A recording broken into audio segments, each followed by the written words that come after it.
Vamos a compartir la pantalla, vamos a comenzar.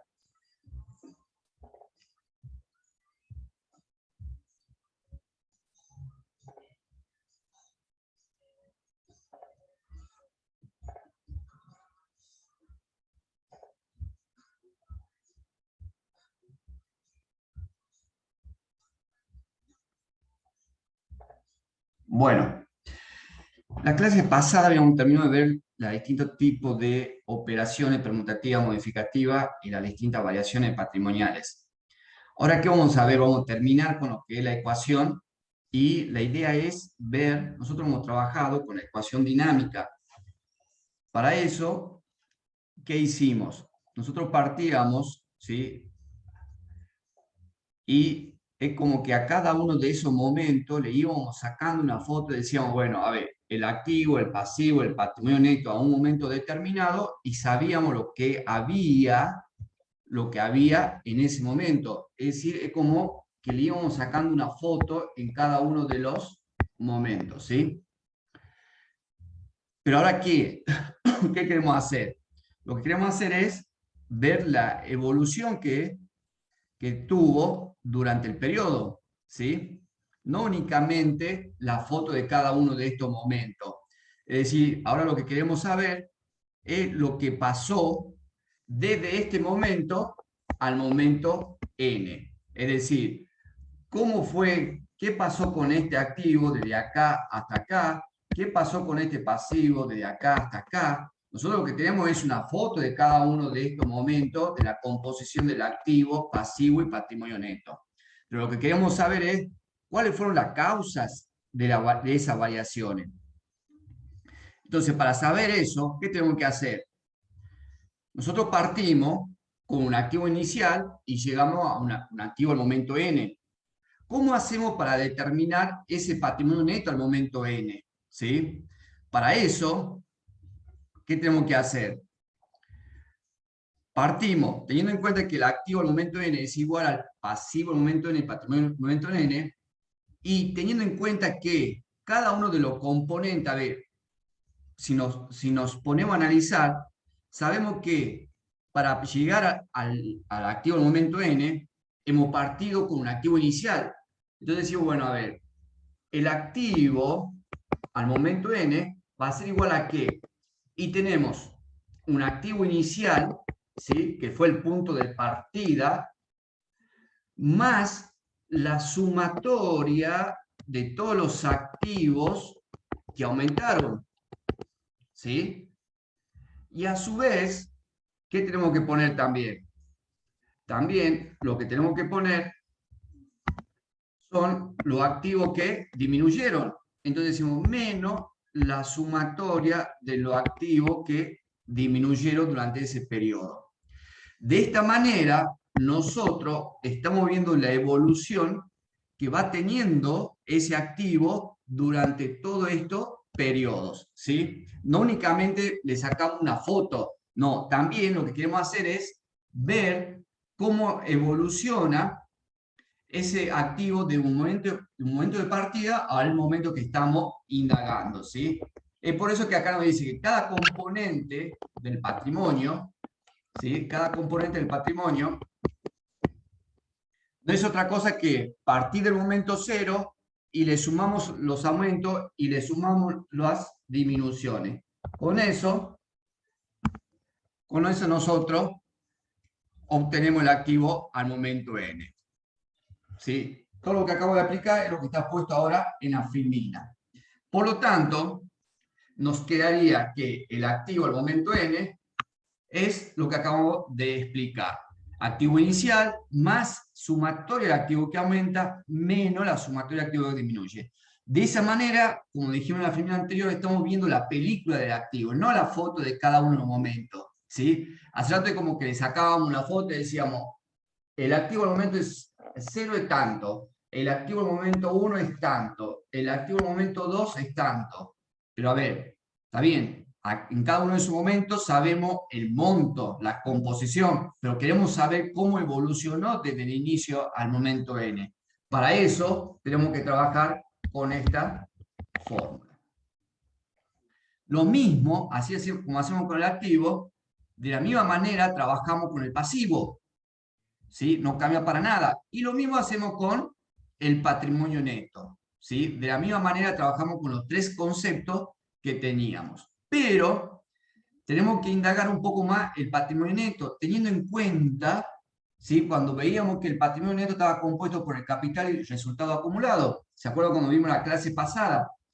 Entonces, si nosotros vamos reemplazando cada uno de estos conceptos que tenemos del patrimonio neto, decimos que el patrimonio neto, los aumentos del patrimonio neto va a estar representado por qué cosa? Por la sumatoria de los resultados positivos y la sumatoria de los aportes. Entonces, después los reemplazamos. También podemos decir que las disminuciones del patrimonio neto va a estar representada por la sumatoria de los resultados negativos más la sumatoria de los retiros. Si nosotros todo eso lo reemplazamos, nos queda de la siguiente manera. ¿Sí? Ahí que hicimos, no es otra cosa que acabamos de reemplazar cada uno de estos términos, ¿sí? Acabo de reemplazar cada uno de estos términos por su equivalente. El pasivo por su equivalente y el patrimonio neto del momento n por su equivalente. Todo eso surgió de las fórmulas que hemos visto, ¿sí? Entonces, de esa manera, esta ecuación, ¿sí? Que es una ecuación estática, pasa a ser una ecuación dinámica. ¿Por qué dinámica? Porque estamos viendo, ¿sí? Lo que está ocurriendo durante todo ese periodo que estamos analizando. ¿Sí, chicos?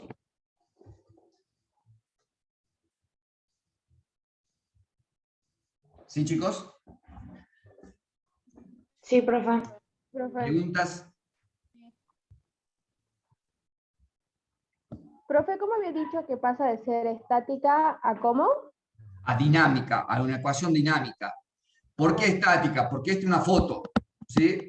Estamos mostrando lo que tenemos en un momento determinado. En cambio, dinámica, porque tenemos todos los movimientos, ¿sí? Sumatoria de activo que aumenta, sumatoria de activo que disminuye, qué pasó con el pasivo, qué pasó con el patrimonio, no únicamente lo que ocurrió en un momento determinado, no, acá ya estamos viendo la evolución con esta fórmula, estamos viendo la evolución durante un periodo. ¿Sí? Por eso pasa a ser una ecuación dinámica. ¿Sí? Ahí está, muchas gracias. Sí. Pregunta, chicos.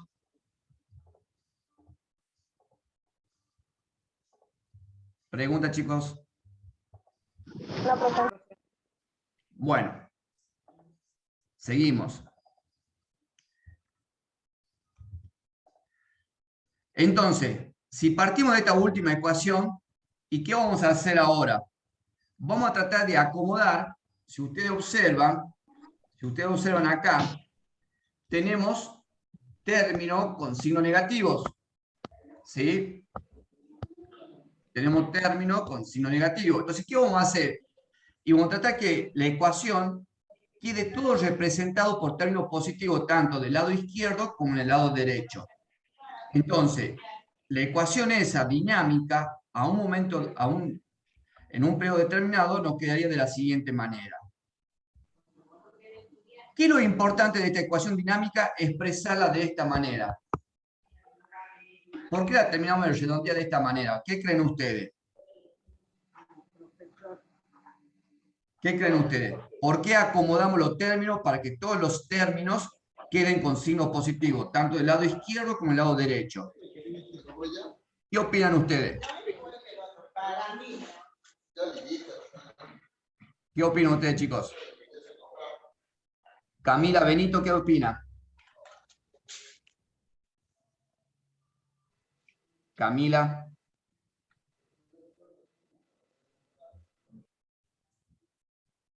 Se fue Camila. Sí, perdón, profe. ¿Qué opina Camila?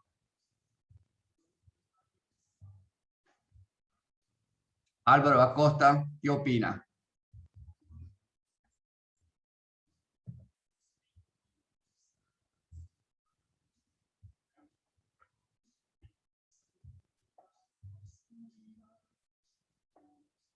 Álvaro Acosta, ¿no está? Le pongo ausente. Acosta Andrea, ¿qué opina?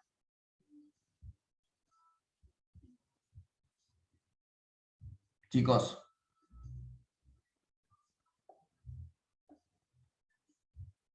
Julieta Sofía Gómez.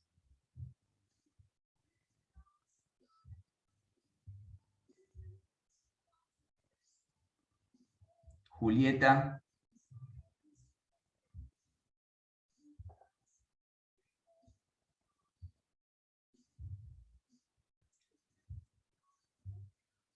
Leonardo Casasola. Yo voy anotando todo aquello, para mí tan ausente, ¿no? Porque ni siquiera me dice una palabra de que si están o no están. Yo estoy anotando acá si están presentes o no, ¿sí? No, profe, no se me ocurre porque queda positivo. Giselle Carrizo. Giselle Carrizo. Pone, profe, para nivelarlos, ¿Para nivelar qué cosa, Giselle? para que cuando sea la suma, ambos lados dé lo mismo. No. Manuela Gutiérrez. ¿Por qué creen que le hemos acomodado de esta manera? No, profe, no se me ocurre porque queda... Federico García.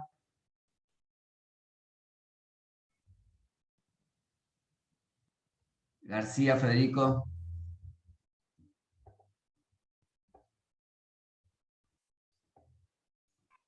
Profe, Sí.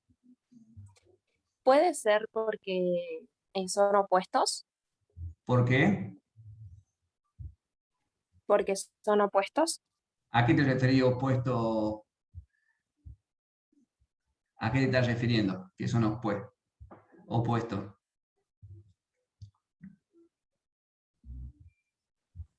Puede ser por lo que de un lado ingresan o se disminuye las deudas y del otro lado son las que van disminuyendo la ganancia. No tan así. No está tan mal, pero no es tan así, Sabrina. Ah, bueno.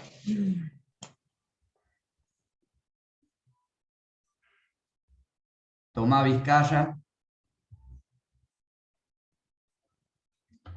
Tomás No sé, Vizcaya. profe, a mí se me ocurre que por un lado están los aportes y por otro lado los retiros. Sí, pero no es eso. A ver, el hecho que nosotros lo hayamos acomodado de esta manera, ¿sí? Perdón. El hecho que nosotros lo hayamos acomodado de esta manera, por esto esta es una ecuación muy importante, ¿sí? Así como ustedes están viendo, por eso esto lo tienen que tener siempre presente, pero para eso también tienen que entender todo lo que vimos en la clase pasada. ¿Esto qué me está indicando? Todo lo que está del lado izquierdo de la ecuación, de este lado, cuando veamos registración contable, son todos los movimientos que van en el debe. Y todo lo que está en el lado derecho de la ecuación, ¿sí? Son todos los movimientos que van en el haber. Esto es muy importante, no únicamente para estudiarlo, sino para entender contabilidad. Entonces yo cuando tengo una operación, yo digo, che, tengo un activo que aumenta. Si tengo un activo que aumenta, yo sé que va en el debe. No tengo duda que va en el debe. Me lo está indicando la ecuación. ¿Qué ecuación? La ecuación dinámica. Che, tengo un pasivo que aumenta. Bueno, a ver, me fijo en la ecuación. Los pasivos que aumentan van en el haber. Entonces esto le va a ayudar mucho a entender la contabilidad cuando tengamos que hacer una operación contable, ¿sí? Cuando tengamos una operación que genere una registración contable, esa operación tenemos que ver cuál de estos elementos me está afectando. Y cuando podamos entender cuáles son los elementos que me están afectando, yo voy a saber si va en el debe o si va en el haber, ¿sí? De esa manera, vamos a poder entender. ¿Quedó claro? Sí, profe. Bueno, Sí, profe. Profe. y esta es la expresión, lo que acabamos de decir, en resumen, la expresión dinámica de la ecuación. ¿Pregunta, chicos? ¿Pregunta, chicos? No, profe. Bueno.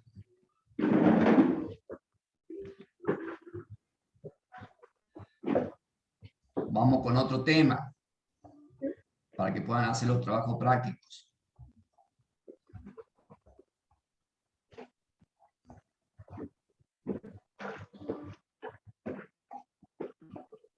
Bueno, nosotros cuando estudiamos el proceso contable tiene 3 etapas.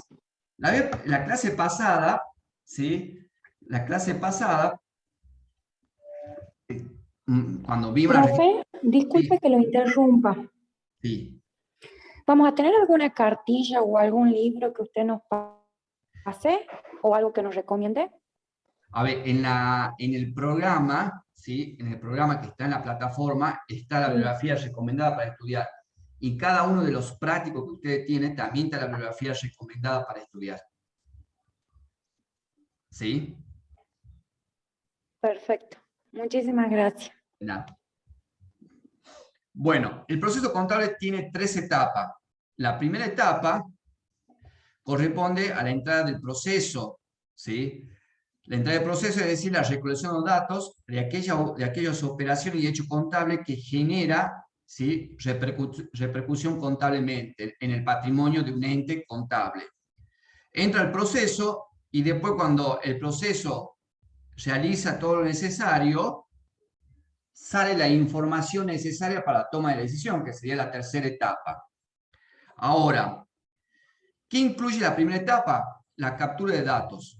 ¿Qué es la captura de datos? La captura de datos es analizar cuáles son aquellos hechos y operaciones económicas que están repercutiendo contablemente en el ente contable, del ente contable que estamos analizando. Si esos hechos y operaciones económicas repercute contablemente en el patrimonio del ente contable, entra al proceso para su registración contable, que es la segunda etapa.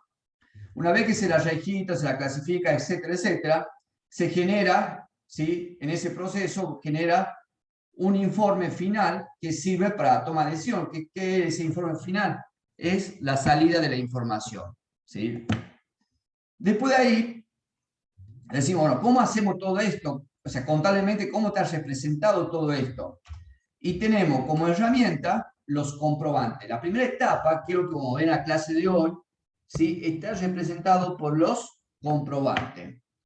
La segunda etapa, que lo vemos más adelante, tenemos las cuentas, ¿sí? Ya vamos a ver qué son las cuentas, y los registros, es decir, la partida doble, por el cual nosotros vamos registrando las operaciones contables, para que una vez que registremos todas las operaciones contables, podamos generar un informe que le pueda servir a la empresa para la toma de información, la toma de decisión.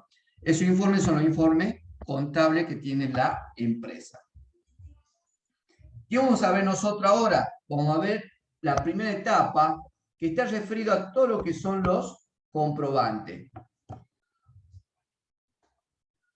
¿Sí? Entonces, para saber y entender qué se procesa, a ver, en la primera entrada, la información ingresa, va generándose datos, no todos los datos se procesan. Entonces, ¿qué tenemos que ver? Tenemos que ver operaciones con terceros, ¿sí? ¿Qué más puede haber? Operaciones internas.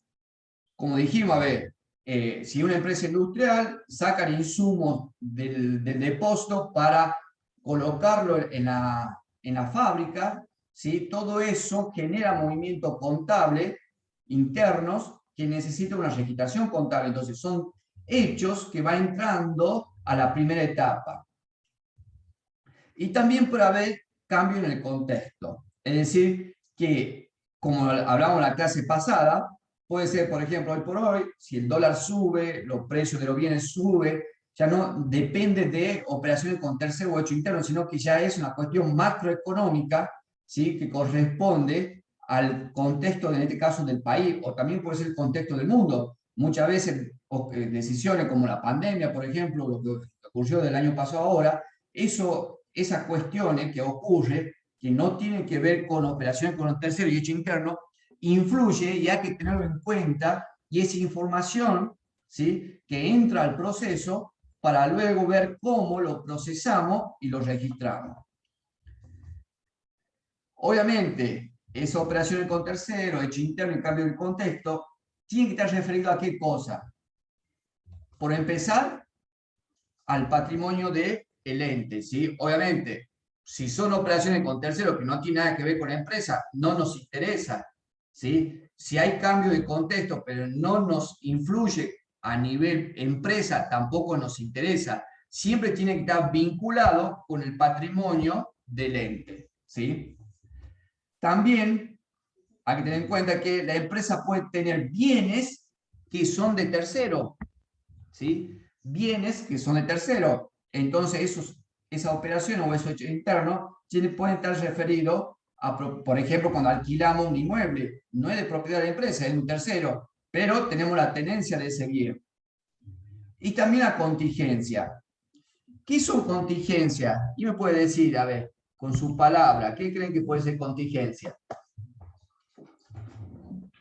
¿Qué creen que es?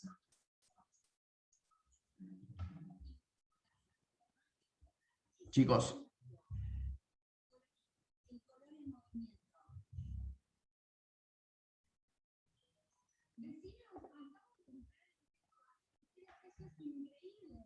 Valentina Brito, ¿qué pensás que es contingencia?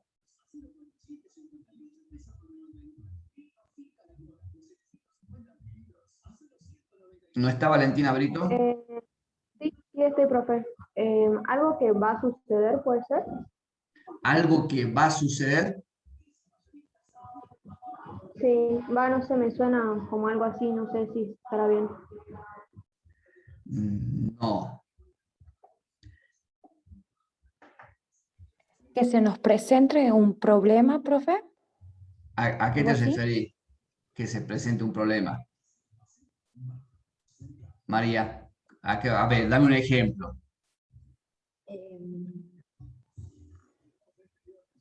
Por ejemplo, si es un problema de cuentas o cómo puede suceder o no, ¿a eso o no? No. No sé cómo explicarle. Algo como obligaciones puede ser. ¿En qué sentido, Sabrina? A ver, como obligación, ¿en qué sentido? Como por ejemplo te presenten ciertas deudas o ciertos impuestos. No. Profe, ¿podría ser probabilidad de que un suceda problema? algo o alguna cosa. A ver, uno por vez, ¿cómo me decís, Marisa? De la probabilidad que suceda algo o pase alguna cosa. Ahí me gustó más. La contingencia es, como dice Marisa, es la probabilidad de que algún hecho ocurra. No es algo seguro, ¿sí? Sino que esa situación ocurra depende de algún acontecimiento, ¿sí? Por eso decimos contingencia. Cierta contingencia, obviamente, ¿sí? que puede originar repercusión en el patrimonio del ente contable, ¿sí? Pero no es seguro que ocurra, sino, como bien decía recién, puede ser una probabilidad de que un hecho o operación económica pueda llegar a ocurrir y que impacte en el patrimonio del ente contable, ¿sí? No es algo seguro que puede llegar a ocurrir, ¿sí? A eso nos referimos cuando hablamos de contingencia. ¿Quedó claro? Chicos. Sí, profe. Sí, Bien. profe. Seguimos. Sí, profe. Bueno, entonces, ya hemos dicho que como es el proceso, la primera etapa de entrada al proceso, en definitiva, ¿qué tenemos que analizar nosotros ahí? Todas aquellas operaciones de hecho económico, ¿sí? que puedan repercutir tanto cualitativo o cuantitativamente en el patrimonio del ente contable. Y, obviamente, si repercute en el patrimonio del ente contable, es necesario procesarlo contablemente. Si no repercute en el patrimonio del ente, no es necesario hacer algo del punto de vista contable. Siempre vamos a ingresar a esa primera etapa, a esa captura de datos, aquellos hechos y operaciones económicas que puedan repercutir contablemente en el patrimonio, ¿sí? de un ente contable. Si no repercute en el patrimonio de un ente contable, no es necesario tener en cuenta ese dato que estamos analizando. ¿Cómo puede o cómo se puede generar esa información? Hay dos maneras, a través del formulario y a través de documentos específicos. Obviamente con el avance y más con la pandemia aceleró todo, muchos de estos formularios o estos documentos específicos, en la mayoría de los casos ya se lo hace en forma digital, ¿sí? Ya no hay, ya de a poco van desapareciendo las imprentas. Antes era la mayoría de los formularios o comprobantes, era necesario mandarlo a la imprenta para que lo tengamos impreso y después lo usábamos, ¿sí? Hoy la mayoría de eso se lo hace en forma digital a través de una computadora. ¿El formulario qué es? El formulario no es otra cosa, ¿sí? Un papel escrito, un soporte escrito, donde ¿cuál es la característica que tiene? Como representa operaciones que se repiten y en forma frecuente, son, ¿sí? Son formularios estandarizados que la empresa, ¿sí? Que la empresa puede utilizar como soporte escrito. Obviamente, cuando está vacío ese documento, ese soporte estandarizado, decimos que es formulario. Cuando el formulario luego es completado porque ya está respaldando una operación, deja de ser formulario y pasa a ser un comprobante, porque el comprobante es el respaldo de aquella operación y hecho económico que estamos analizando. El formulario solo, ¿sí? No me representa nada, está vacío, ¿sí? En cambio, la documentación específica, a diferencia del formulario, no puedo decir a ir a una imprenta y decirle, che, imprimime 100 formularios de factura, 100 formularios de recibo. ¿Por qué? Porque como su término dice, documentación específica, en ese caso, ¿sí? Va a ser un documento que va a depender del tipo de operación que queramos reflejar. Entonces, ese documento, como es específico, por ejemplo, un contrato de alquiler, yo no puedo estandarizar formularios para el contrato de alquiler, sino que va a depender qué estoy alquilando, qué fecha lo estoy alquilando, a quién se lo estoy alquilando. Entonces ahí es un contrato, una documentación específica, ¿sí? Que vamos a tener que redactar y va a reflejar ese hecho, esa operación económica. La diferencia fundamental entre formulario y documentación específica es que uno y otro no se pueden estandarizar. ¿Por qué uno se puede estandarizar? Porque representa operaciones que se van a repetir y esa manera que se repite en forma frecuente. En cambio, la documentación específica no reúne esas características. Y así podemos clasificar la documentación, ¿sí? Por el origen. Si es emitido por el ente, es decir, el ente que estamos analizando nosotros, decimos que a su vez lo podemos clasificar de uso interno o de uso externo. Es decir, de uso interno, como dije recién, ¿cuál sería de uso interno? Que no trasciende la empresa, que queda dentro de la empresa. Por ejemplo, dije, bueno, una fábrica necesita insumo, emite una solicitud de insumo al depósito y depósito le remite su insumo para la fabricación del bien determinado. No salió de la empresa, está dentro de la empresa, por eso decimos de uso interno. Emitido por el ente, pero de uso externo, una factura. ¿Sí? Una factura que el cliente emita, ¿sí? Que la empresa emita a un cliente, es de uso externo. También tenemos comprobante emitido por tercero, ¿sí? Un proveedor me emite una factura a la empresa, el banco me puede emitir documentos que respalden operaciones a la empresa, Endesa me puedo, a través de una factura me está haciendo un documento que es para la empresa. Todos esos documentos son emitidos por tercero, es decir, ajeno a la empresa, que repercuten, ¿sí? En el patrimonio de la empresa. Si repercuten en el patrimonio de la empresa, por lo tanto, tenemos que procesarlo contablemente. Obviamente que no todos, ¿sí? No todos los comprobantes, o cuando veamos dentro de un rato los documentos comerciales, no todos son registrables, ¿sí? También nos podemos clasificar como registrables y no registrables. ¿Por qué? Porque hay algunos de esos comprobantes que están respaldando hechos o operaciones económicas, pero que no tiene repercusión en el patrimonio del ente contable. Si no tiene repercusión en el patrimonio del ente contable, entonces decimos que no es registrable, ¿sí? En cambio, si tiene repercusión en el patrimonio contable, por lo tanto, ¿sí? Por lo tanto, sí lo tenemos que registrar en nuestra contabilidad. Profe, una pregunta. Sí. ¿Ese es como una factura tiene X, por ejemplo? No hay ¿O no? factura X, ¿no? Sería remito X. Factura X no existe. Ah, bien. ¿Sí? Factura X no Esa existe. era la Vamos a palabra, ver. remita. Sí, ese que hace factura X es algo que está haciendo algo que no corresponde. ¿Sí? Ah, bien. Gracias. No, de nada. Bueno, ¿qué es un comprobante?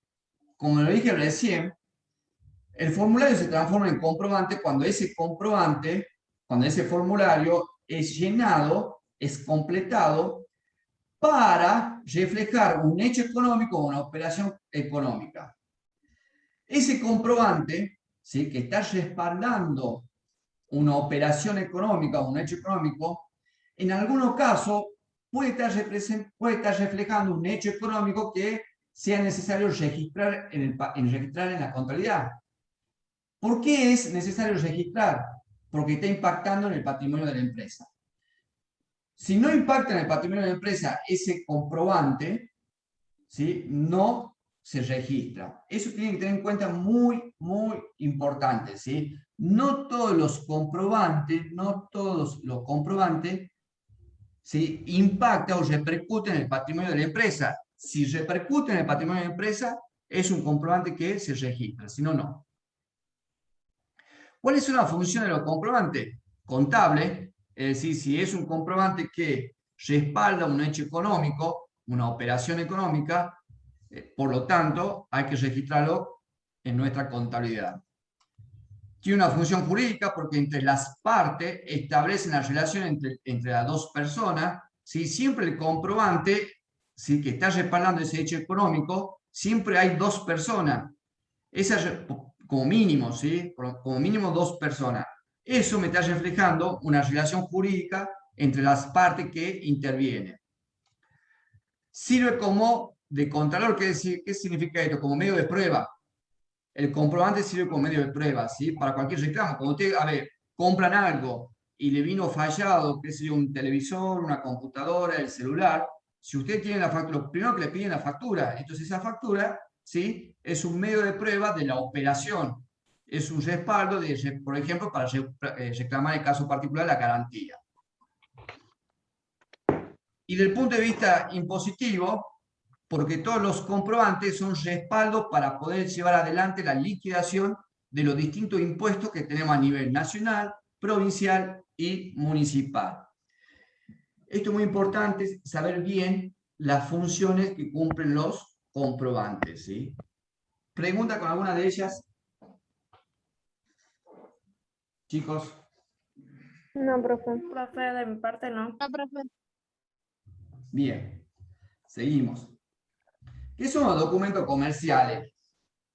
Documento comercial no es otra cosa, vuelvo a decir, si bien ahí la definición empieza, es una definición que la van a encontrar en varios libros, dice la constancia escrita. Sí, podríamos ir reemplazando como constancia escrita, podríamos llegar a decir constancia escrita barra digital, porque muchos de esos documentos comerciales ya se lo hacen de manera digital, ¿sí? Pero en función cambió la forma, ¿sí? Pero en definitiva, esos documentos comerciales que están respaldando operaciones que el uso y costumbre a través de la práctica mercantil han creado, ¿sí?, y que distintas leyes, ¿sí?, la fueron reglamentando.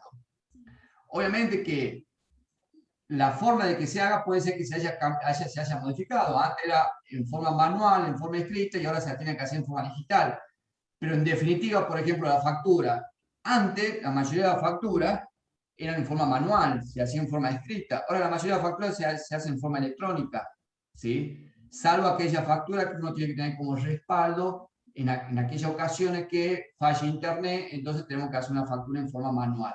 Pero la mayoría de los documentos comerciales han dejado de ser ya en forma manual y han pasado a ser realizados en forma electrónica o en forma digitalizada, ¿sí? Lo importante de esto también, en esta definición, ustedes vean que hemos pasado a definir formulario, comprobante y documentos comerciales. Lo que uno siempre pregunta acá, para hacer la diferencia, a ver, ¿qué diferencia hay entre documento comercial, comprobante y formulario? Uno puede decir que todo documento comercial es un comprobante, ¿sí? Pero no todos los comprobantes son documentos comerciales. ¿Esto qué quiere decir? Que el concepto de comprobante es mucho más amplio, ¿sí? Puede haber otro tipo de comprobante interno, como hemos definido, que no son documentos comerciales. El recibo de sueldo es un documento, es un comprobante interno, pero no es un documento comercial. Entonces, ¿podemos decir que los documentos comerciales son comprobantes? Sí, sí son. ¿Los comprobantes son todos documentos comerciales? No. Algunos son documentos comerciales y otros serán otro tipo de comprobantes, ¿sí? Que pueden estar respaldando hechos y operaciones económicas que no necesariamente pueden estar dentro de lo que nosotros denominamos documento comercial. ¿Quedó claro la diferencia, chicos? Sí, profe. Sí, profe. Bueno, ya viendo ahora cada uno de estos elementos, de estos, vamos a empezar a ver cada uno de los comprobantes que vamos a utilizar en esta materia, ¿sí? Lo primero que tenemos es la orden de compra. ¿Qué es una orden de compra? La orden de compra es por el cual el comprador envía al vendedor las necesidades que está requiriendo, ¿sí? En la compra. Obviamente le va a poner qué es lo que necesita, la cantidad que necesita, cuál es la fecha de entrega estimada que necesita. Esto es un instrumento que manda el comprador al vendedor. Y el vendedor obviamente que después responderá. ¿Qué tiene que tener como requisito la orden de compra? Tiene que tener una numeración correlativa. ¿Dónde tenemos la numeración? Si ustedes se fijan, acá tenemos la numeración. Obviamente intervienen dos personas. Se tiene que identificar tanto el emisor como el receptor. Generalmente el emisor ya viene preimpreso. Este sería un formulario, ya viene preimpreso. Lo que tenemos que completar es el receptor. Acá tenemos que completar el receptor. Tenemos que completar la fecha de emisión, ¿sí? La cantidad de detalles de lo que queremos comprar, eso lo vamos a poner acá, ¿sí? En el cuerpo principal del comprobante. El precio unitario, a ver, el precio unitario es lo que la empresa estima que puede pagar. Obviamente, si el vendedor no está de acuerdo con el precio unitario que, en este caso, el comprador solicita, rechaza esa orden de compra, ¿sí? No, a ver, lo que pasa es que muchas veces hay empresas que ejercen el poder y establecen el precio máximo que estarían dispuestos a pagar por el bien que están solicitando comprar.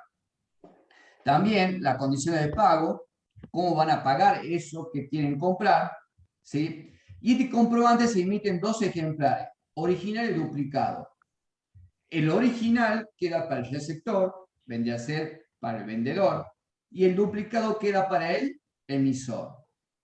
Ahora yo le pregunto, esta orden de compra, ¿sí? Es un comprobante, es un documento comercial que entra al primer proceso, lo capturamos como datos y la primera pregunta que nos tenemos que hacer, ¿la orden de compra va a generar repercusiones en el patrimonio del vendedor o del comprador?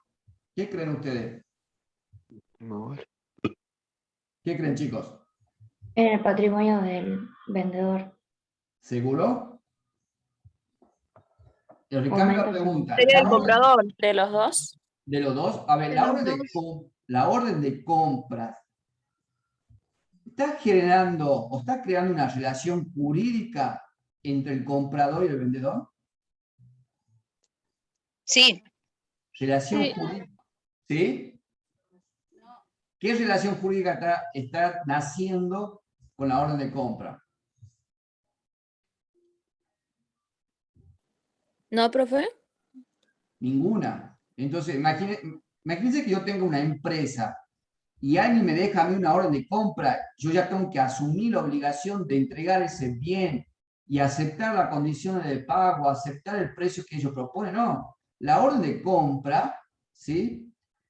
Como su término lo dice, el comprador está mandando una solicitud de compra de ciertos bienes, ¿sí? Con un cierto presupuesto a pagar de cierta manera. Es el vendedor que tiene que analizar si va a aceptar o no. Y si tiene eso bien. ¿Sí? Esa orden de compra no genera ningún efecto jurídico entre las partes. ¿Sí? Yo como vendedor la puedo rechazar. Y aún así, aunque la acepte, hasta que no entregue los bienes, todavía no tiene ningún efecto jurídico, ni tampoco tiene efecto contable. No genera ninguna registración contable esta orden de compra. ¿Sí?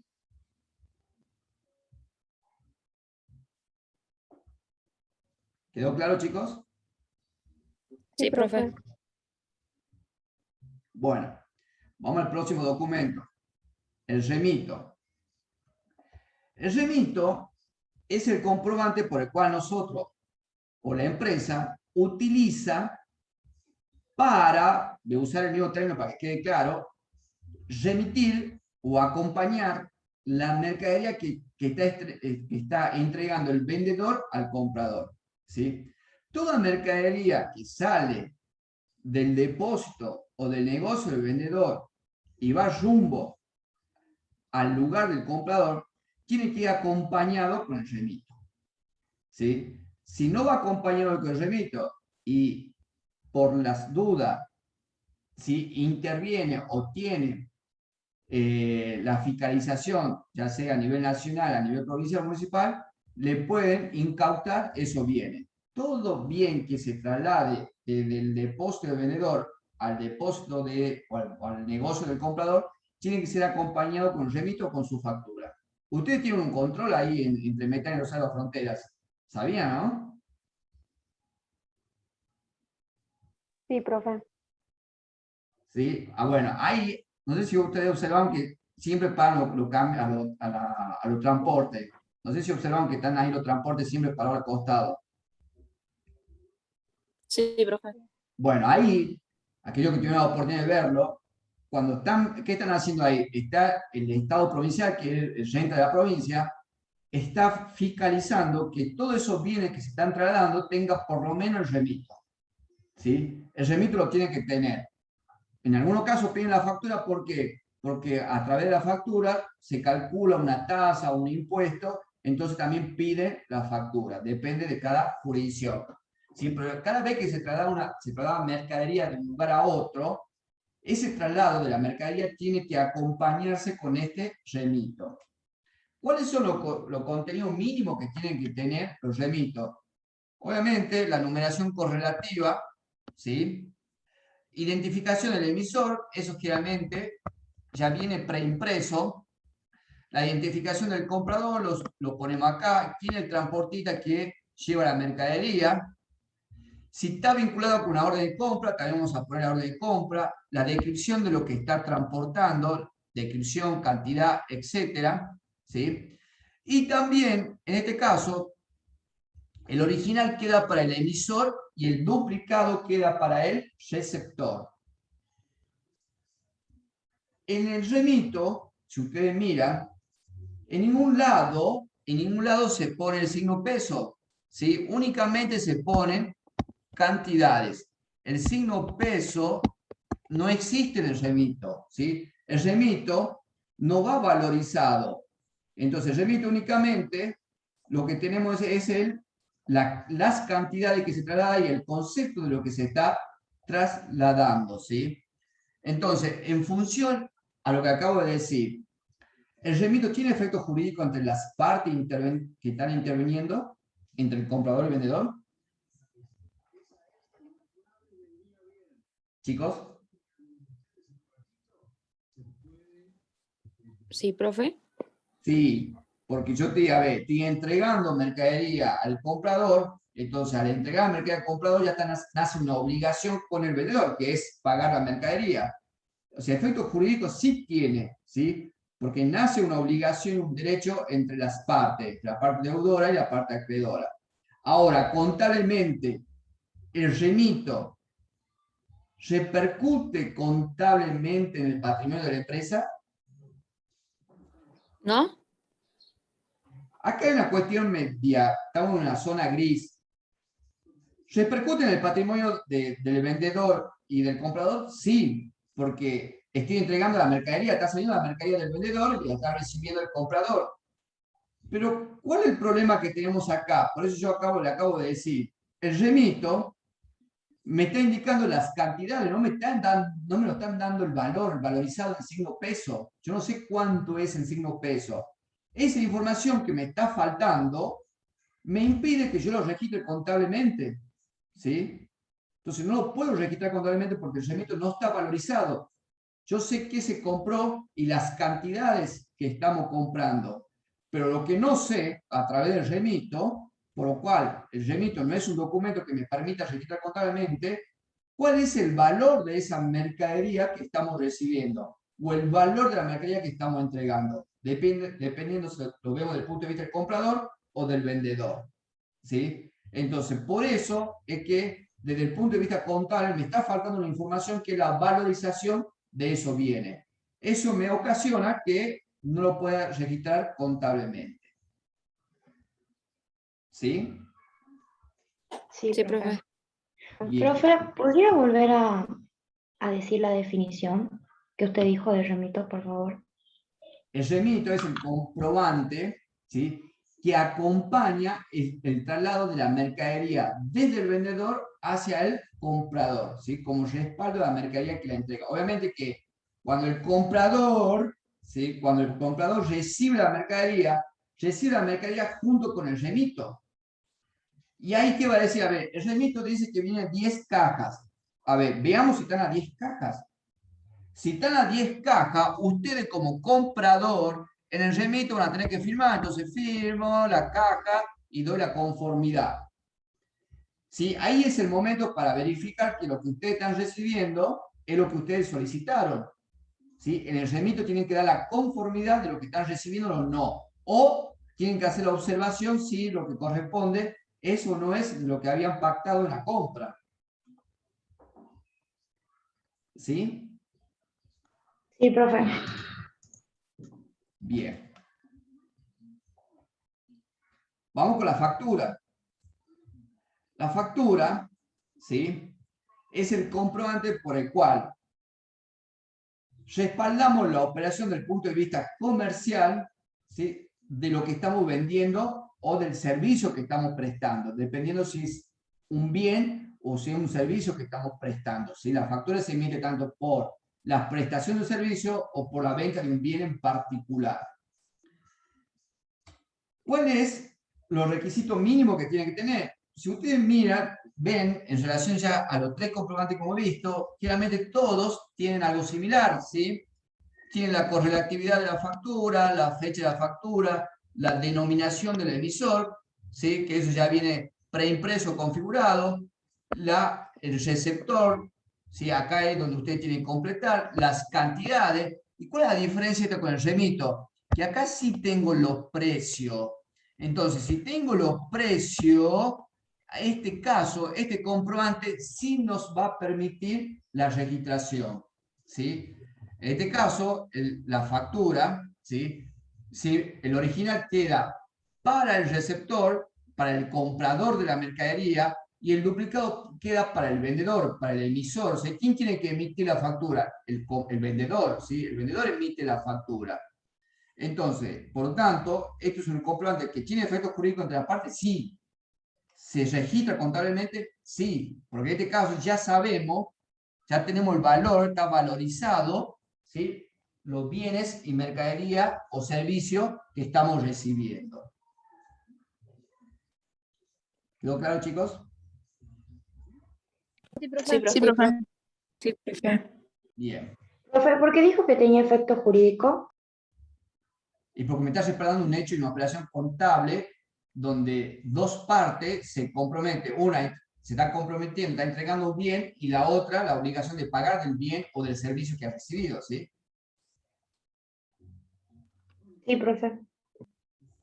Bueno, vamos con la nota de débito. La nota de débito es un comprobante, ¿sí? Los requisitos, siempre se repite acá, el tema es el concepto importante.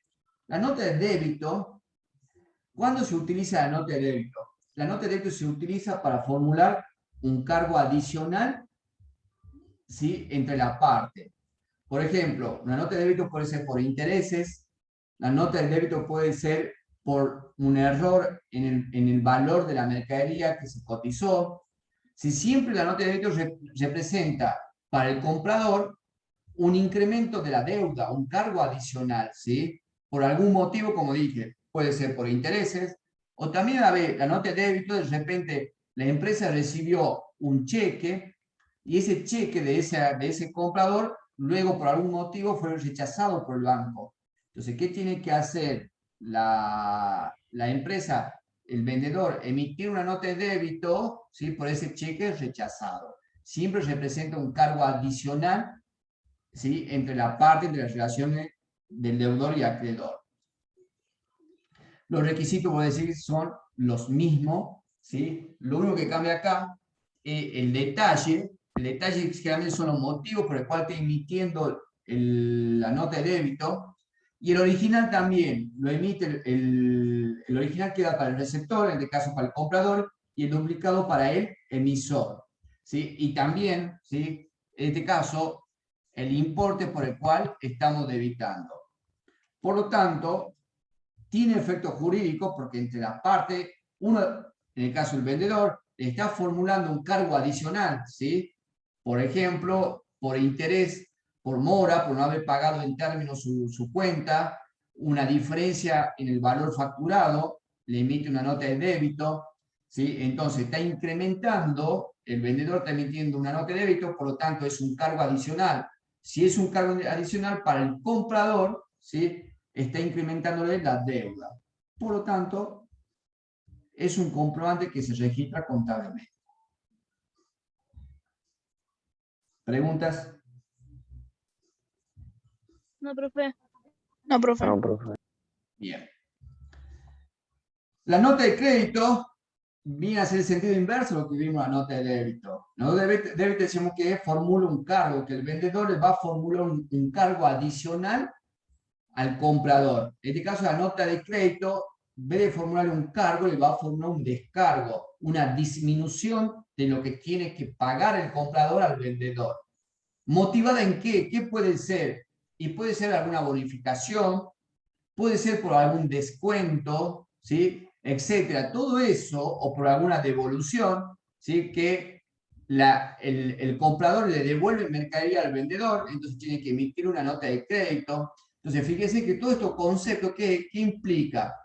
Implica que el vendedor tiene que emitir esa nota de crédito por cualquiera de estos conceptos: bonificación, devolución, descuento. ¿A quién se lo emite? Al comprador. Esos conceptos, ¿qué origina para el comprador? Una disminución de lo que tiene que pagar. Es decir, una disminución de la deuda. Por eso decimos que es un descargo, que el vendedor le está formulando un descargo. ¿Por qué? Porque está disminuyendo, ¿sí?, en el caso del comprador, lo que tiene que pagar más adelante. ¿Cuáles son los requisitos? Los requisitos son los mismos que vimos hace rato, ¿sí? Volvemos a decir, numeración correlativa, los datos del emisor, los datos del receptor, el concepto, ¿sí? ¿A qué se debe esa nota de crédito? Devolución, puede ser por devolución, puede ser por bonificación, puede ser por descuento, ¿sí?, etcétera. Todos esos son conceptos que va a formar un descargo del vendedor hacia el comprador. El original queda para el comprador, es decir, para el receptor, y el duplicado queda para la persona, en este caso para el vendedor, que está emitiendo ese descargo, esa bonificación. Por lo tanto, es un comprobante que tiene efecto jurídico, y también, si estamos diciendo que contablemente puede tener repercusión en el patrimonio de la empresa, tiene efecto contable. Pregunta, chicos. No, profe.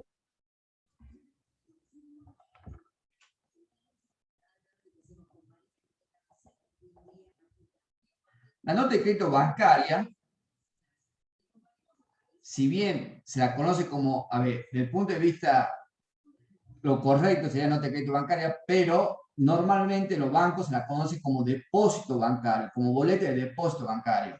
Bueno, a ver, si hoy usted me pregunta, yo le voy a mostrar una boleta de depósito bancario, no existe más una boleta de depósito bancario, ¿sí? Porque hoy con la pandemia, los depósitos, a los cheques los puedo depositar desde el celular. ¿Y cómo hacemos eso, depositar desde el celular? Sí, desde el celular uno con el cheque, ¿sí? ¿Qué dice la normativa del Banco Central?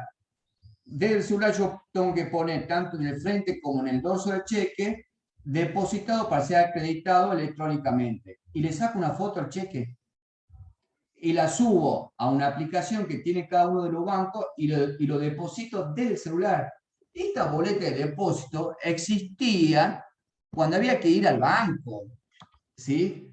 Hoy cuando queremos depositar los cheques al banco, o lo depositamos desde el celular, ¿sí? A ver, ustedes dirán, che, yo no puedo volver a depositar cheque. No, o sea, no, aquellos que piensan hacer algún negocio depositando el mismo cheque 10 veces, no se puede. O sea, todo está tan informatizado que queda todo escaneado con la foto que ustedes mandan. No es que yo puedo mandar el cheque y depositar en una cuenta en otra cuenta, no. Porque a ver, si yo desde mi celular deposito un cheque, por decir un nombre, un cheque del Banco Nación, ¿sí? El que me lo va a pagar es el Banco Nación. Si yo lo vuelvo a depositar en otro banco, el Banco Nación, ¿qué va a decir? No, ese cheque ya lo he pagado. Y me pueden denunciar por fraude. O sea, está todo tan bien diseñado que hasta los cheques, cuando uno recibe cheques, lo puede depositar a través del celular. ¿Qué otra cuestión ya cuando veamos qué significa cheques? Los cheques, hoy por hoy existen los cheques electrónicos. Ni siquiera existen, no es que no existan. Hay cheques en forma manual, pero van desapareciendo, ¿sí? Ahora están los cheques electrónicos. Bueno, pero estamos hablando de la boleta de depósito. La boleta de depósito es la boleta por la cual nosotros dejamos asentado ¿qué estamos depositando en el banco? En el banco podemos depositar efectivo o podemos depositar cheque. El efectivo no hay otra manera que ir al banco a depositarlo.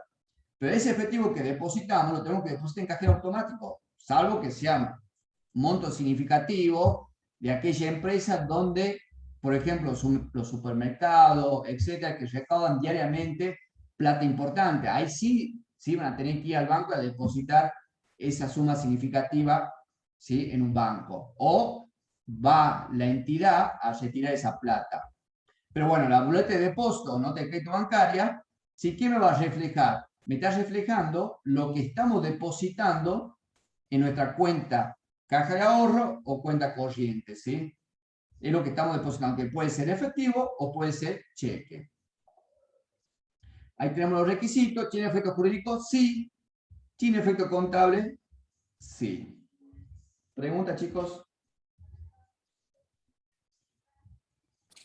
No, profe. No, profe. No, profe. Bueno. Y esta es una nota Profe, el original y duplicado del anterior. Como digo, o sea, no van a encontrar más esto. Ah, bien. El original, se lo explico, o sea, el original quedaba para el banco y el duplicado para la empresa. ¿Sí? Pero hoy, imagínense, ahora tenemos este tipo de boleta. Lo mismo que la boleta de depósito, pero nota de crédito bancaria, ¿sí? Que me entrega el cajero automático. Entonces a vos te queda esta boleta como respaldo y con esta boleta vos vas a registrar contablemente. ¿Y al banco qué le queda? Y el banco tiene internamente, ¿sí? También va imprimiendo internamente y queda, desde el punto de vista informático, la operación que vos hiciste ahí, ¿sí? Queda también registrada. Pero cuando vos vas a depositar un cajero, el cajero te da este tipo de comprobante, ¿sí? Y este es el comprobante que vos vas a usar para registrar contablemente. ¿Tiene efecto jurídico? Sí. ¿Tiene efecto contable? También. Son dos maneras de depositar. La anterior, que era a través del cajero humano, ya desapareció, ¿sí? salvo que sea, vuelvo a decir, salvo que sean importe en efectivo, a ver, más que importante cantidad, ¿sí? Pueden ser supermercados, algún negocio que mueva mucho efectivo y sí lo va a tener que ir a depositar en el banco, no va a poder depositar todo ese efectivo en un cajero automático, ¿sí? Capaz que lo termina bloqueando el cajero automático, pero bueno, ya aquellas operaciones para depositar usando la anterior boleta ha quedado casi en desuso, son muy pocas operaciones que se la utiliza, ¿sí? La mayoría ya se lo hace a través del cajero automático o en forma electrónica a través de la web que tenga cada banco o a través de la aplicación de alguna app que tenga cada banco, ¿sí? ¿Qué es un pagaré? El pagaré, ¿sí? Es una promesa pura y simple.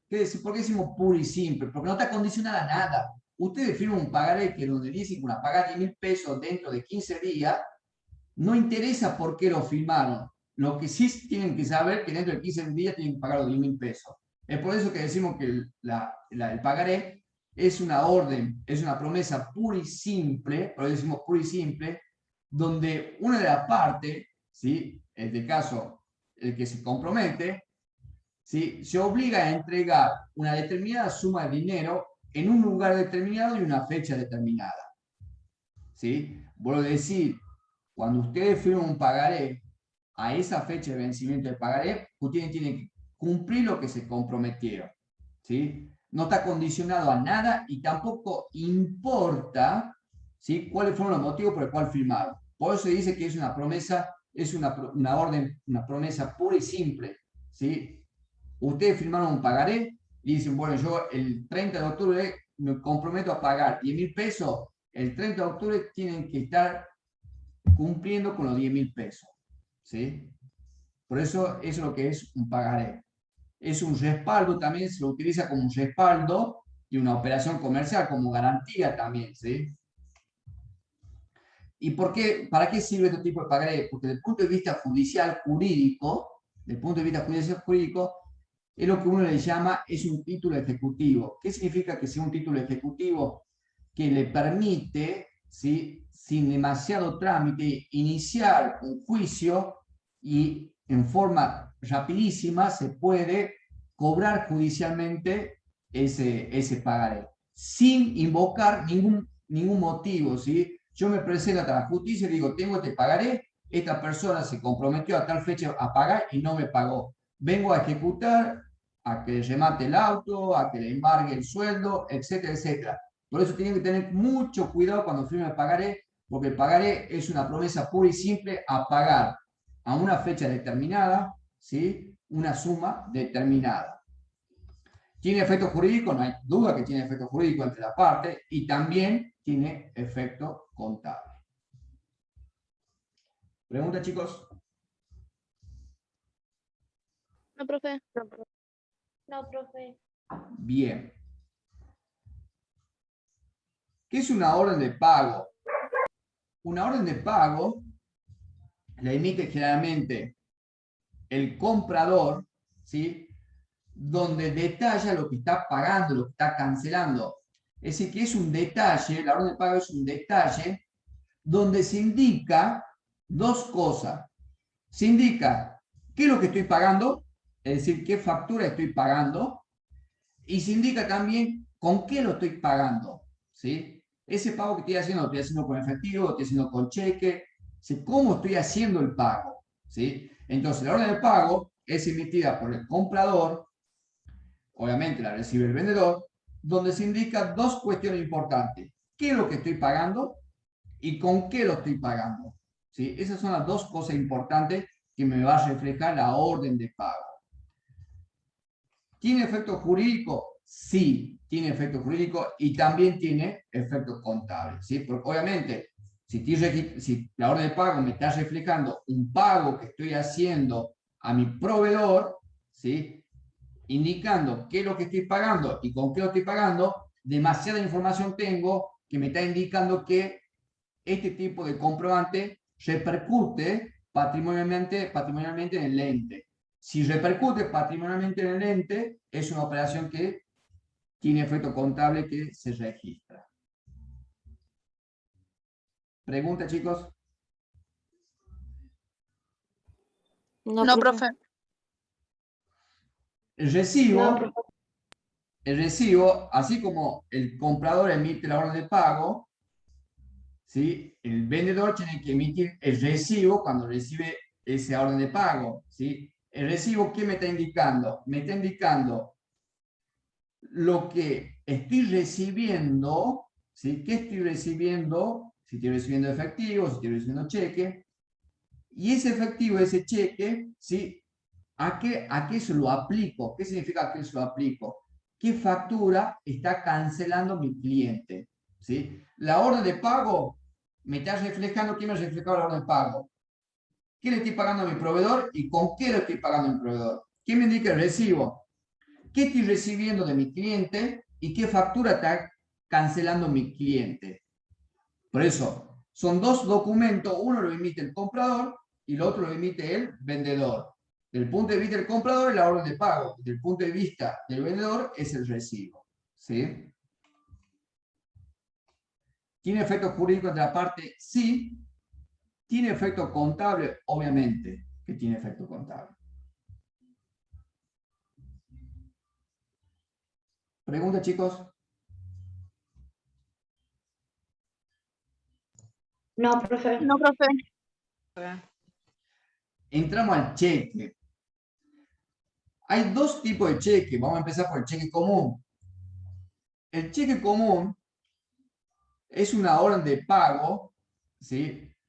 Es una orden de pago librada contra un banco donde obviamente el que emite el cheque, que le llamamos librador, tiene fondos suficientes en esa cuenta corriente o el banco le ha autorizado a usar un descubierto.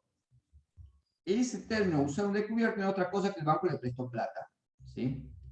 Entonces, si yo quiero emitir un cheque para entregárselo a un proveedor, para que el proveedor pueda cobrarse lo que yo le estoy debiendo, primero que tengo que tener plata en el banco, en la cuenta corriente. Si no tengo plata en la cuenta corriente, tengo que tener un préstamo otorgado previamente por el banco, que es lo que uno le llama autorización para girar en descubierto. ¿Sí? Entonces, el cheque es una orden, ¿sí?, librada contra el banco, donde el que emite el cheque, el librador, tiene fondos suficientes o autorización para girar en descubierto para que ese cheque sea pagado. ¿Cuáles son los requisitos? Acá tengo los requisitos. ¿Tiene efecto jurídico? Sí. ¿Tiene efecto contable? También. ¿Sí? Todavía hay cheques en papel, pero ya se está reemplazando muchos de estos cheques en papel con los cheques electrónicos. ¿Cómo se hacen los cheques electrónicos? A través de la cuenta corriente, yo emito un cheque y se lo envío a un tercero. ¿Cómo se lo envío? De un banco a otro. Entonces yo emito un cheque al proveedor XX de tantos pesos, fecha de emisión, lo firmo todo y se lo envío electrónicamente a mi proveedor. El proveedor va a abrir su cuenta corriente y dentro del menú del banco, de la web del banco, hay un menú que dice cheque electrónico. Y están los cheques electrónicos emitidos y cheque electrónico recibido. Entonces usted va a tener lo que le enviaron su cliente y va a tener los cheques electrónicos recibidos. Ahí ustedes lo aceptan o no, obviamente. Si un cheque electrónico que le acaba de enviar un cliente, lo tienen que aceptar. ¿Cuál es la diferencia con el cheque común? Si ustedes miran, el cheque común tiene una sola fecha, ¿sí?, que es la fecha de emisión. El cheque diferido tiene dos fechas, que es la fecha de emisión y la fecha de pago. Tiene dos fechas. ¿Qué significa esto? Que ese cheque, el cheque diferido, únicamente se puede cobrar cuando lleguemos a la fecha de cobranza, la fecha de pago del cheque. Obviamente que la fecha de emisión y la fecha de pago del cheque tienen que ser distintas, ¿sí? No pueden ser la misma fecha, porque para eso está el cheque común. ¿Qué significa que tiene que ser distinta? Si yo lo completo acá al cheque, vamos a completar el cheque, entonces nosotros ponemos acá, bueno, acá dice Buenos Aires, ponemos, hoy es 17 de septiembre del 2021. ¿Cuándo se va a pagar el cheque este? Y este cheque se va a pagar el 17 de octubre, obviamente, estoy abreviando, pero acá se lo tienen que completar en forma completa, ¿sí? Del 2021, importe 10.000 pesos, páguese a Marcelo Burgo, la cantidad de 10.000, ¿sí? Pesos, y acá va la firma del librador. ¿Cuándo voy a poder cobrar este cheque? El 17 de octubre. Pero lo hicieron hoy. Tengo que esperar hasta el 17 de octubre para cobrar este cheque. Si no, no lo puedo cobrar. Si la única manera es esperar hasta la fecha del pago de ese cheque. Por eso se llama cheque de pago diferido, ¿sí? A diferencia del otro, el cheque común, yo puedo cobrarlo desde la fecha de emisión. Acá, si no puedo cobrar el cheque desde la fecha de emisión, no. Tengo que esperar la fecha de pago, recién ahí lo puedo cobrar. ¿Tiene efecto jurídico? Sí. ¿Tiene efecto contable? Sí. ¿Pregunta, chicos? No, profe. ¿No? Bueno, hasta acá llegamos con la clase. Profe, ¿subirá la clase? ¿Presente o no? ¿Cómo? ¿Cómo, chicos? Si ponemos presente, profe, Sí, en sí, el pongan chat, ¿no? presente. Sí, sí, no se olviden, todas las clases pongan presente. En todas pongan presente, ¿sí? Lo primero que tienen que hacer es entrar y poner presente. ¿Alguna duda, chicos? Si no, nos vemos el lunes. Profe, yo sí le quiero hacer una consulta. No, profe. Profe, una pregunta. ¿Subirá las clases a la plataforma? En principio no están siendo grabadas. Por eso es importante que tengan las clases, ¿sí? Profe, Sí. ¿Por qué no nos veremos el lunes? No, sí, el lunes nos vemos. El lunes tenemos clase. Sí, sí, el lunes tenemos Bueno. clase. Sí, sí, Luciana, el lunes tenemos clase. Bueno, profe. profe, ¿podrá compartir hoy la filmina del grupo? Sí, sí, sí. Dentro de un rato, o más tarde mañana se la paso. ¿Sí? Bien, gracias. De nada. Bueno, profe, gracias. Chao. Bueno, nos vemos. Chao, hasta luego. Luego, profe, gracias. Muchas gracias. Chao, profe. Chao, hasta luego. No, profe. Chao, hasta luego. Chao, profe. Chao, hasta luego. Profe, yo tenía una pregunta. Sí, sí, decime. Decime. El pagaré también tiene un original y un No, no, no, duplicado. el pagaré como los cheques en un solo ejemplar. Ah, bien. Sí, sí, sí. Sí, sí. Gracias. De nada. Profe, ¿Quién está hablando? No escucho. Giselle. Giselle, sí, está muy lejos, acércate al micrófono. Sí, sí, lo tengo acá al lado, pero sí, siempre tengo el problema con esto. Quería hacer una consulta, porque vi que ahí decía que remito, el original era para el emisor. Exactamente. Ah, bien, bien, porque acá yo lo tenía en una copia que dice que el original era para el comprador, para tacharlo y ponerlo bien. Está. Bien, bueno, profe, gracias. De nada. Profe, yo el viernes pasado no me puse presente en la clase. Bueno, no se olviden de poner presente, ¿sí? Ahora sí lo puse. Perfecto, perfecto. Gracias, profe, hasta luego. De nada. Chao, hasta luego. Hasta luego, profe. Hasta luego.